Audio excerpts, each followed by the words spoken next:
32 साल के लड़के को जनसेवा केंद्र खोलना क्यों भारी पड़ा। ये कहानी है रोहित नाम के लड़के की, जिसका जन्म 1992 गाजियाबाद के एक छोटे से घर में हुआ था। रोहित के पापा गाजियाबाद में एडवोकेट थे, जो कि बिल्कुल सीधे साधे थे, ना किसी से लड़ाई झगड़ा, ना ही रिश्वत लेनी, मतलब बस अपने काम से काम रखते थे। अब रोहित भी धीरे धीरे बड़ा हो गया था। रोहित इतना सीधा लड़का था, अगर बाइक से थोड़ी दूर भी जाना होता था तो हेलमेट लगा के जाता था, रेड लाइट पे बाइक रोक देता था और डेली मंदिर जाता था। अब रोहित काफी बड़ा हो चुका था, तो घर वालों ने अच्छी लड़की देखकर शादी करा दी। रोहित अभी स्टडी कर रहा था, तो सोचा जनसेवा केंद्र खोल लेता हूँ, पढ़ाई के साथ साथ घर में 2-4 रुपए आएंगे तो बुराई क्या है। जनसेवा केंद्र खोलने के लिए जो जो पेपर्स लगते हैं रोहित ने सब तैयार करा लिए और अच्छी जगह दुकान देखकर जनसेवा केंद्र खोल लिया। धीरे धीरे रोहित के आसपास वाले सभी दुकानदार रोहित को जानने लगे थे और सभी को पता चल गया तो रोहित बहुत अच्छा लड़का है। रोज की तरह रोहित अपनी दुकान पर आया। यही कोई 1-2 बजे का टाइम होगा। 2 आदमी उसकी दुकान पर आए। पहले तो वो दोनों लोग बाहर इधर उधर देखते हैं कि कोई तो नहीं है। फिर वो दुकान में आकर रोहित से बोलते हैं, क्या तुम रेलवे टिकट बुक करते हो? बिल्कुल साफ साफ बताना। रोहित बिल्कुल साफ साफ मना कर देता है, क्योंकि वो अपने फ्रेंड्स और फैमिली के टिकट बुक करता था। फिर वो दोनों बोलते हैं, हम आपसे परमिशन ले रहे हैं, हमें आपके फोन कंप्यूटर की चेकिंग करनी है,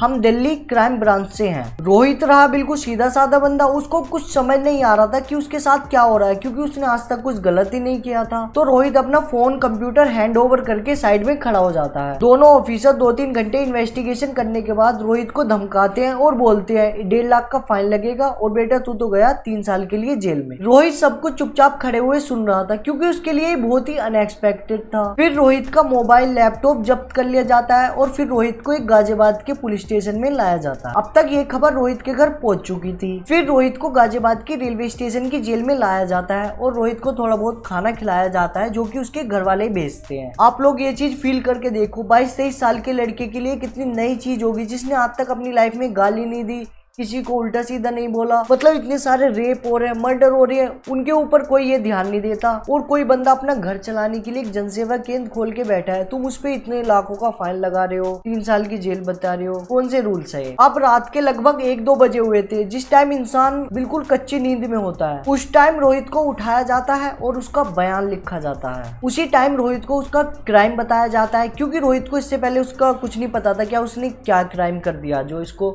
यहाँ लाया गया है। तो रोहित को बताया जाता है सेक्शन 143 एक्ट के अगेंस्ट आपने काम किया है, जिसमें 3 साल की सजा और 10,000 का जुर्माना लगता है। ये सुनते ही रोहित की सारी नींद उड़ जाती है। फिर अगले दिन रोहित को हॉस्पिटल लाया जाता है मेडिकल चेकअप के लिए। अगर रोहित के पापा चाहते तो वे एक कॉल करते और रोहित बाहर था, लेकिन उन्होंने ऐसा नहीं किया, क्योंकि वो रूल्स के हिसाब से चलना चाहते थे। अगले दिन फिर रोहित को कोर्ट में ले जाया जाता है, वहां से उसे तारीख मिलती है और फिर वो घर आ जाता है। अब जिस दिन भी तारीख होती है वो अपनी तारीख पे चला जाता है। एक चीज नोटिस की आपने, मर्डर करने वाले, रेप करने वाले आज ऐसी बाहर घूम रहे हैं। ये बेचारा रोहित, जिसने आज तक कुछ गलत नहीं किया, उसको एक रेपिस्ट की तरह ट्रीट किया जाता है। ये है हमारे देश की सरकार और उनके घटिया रूल्स। और अभी तक भी रोहित तारीख पे ही जाता है। उसने मुझे खुद ही सारी बातें बताई हैं। अपने आप को इतना कमजोर मत बनाओ, हाथ में पावर होते हुए भी तुम कुछ ना कर पाओ। अगर आप लोगों को ये वीडियो पसंद आई हो तो लाइक, कमेंट, शेयर जरूर करना, और आपके साथ ऐसा कुछ हुआ हो तो मुझे इंस्टाग्राम पर DM कर सकता है।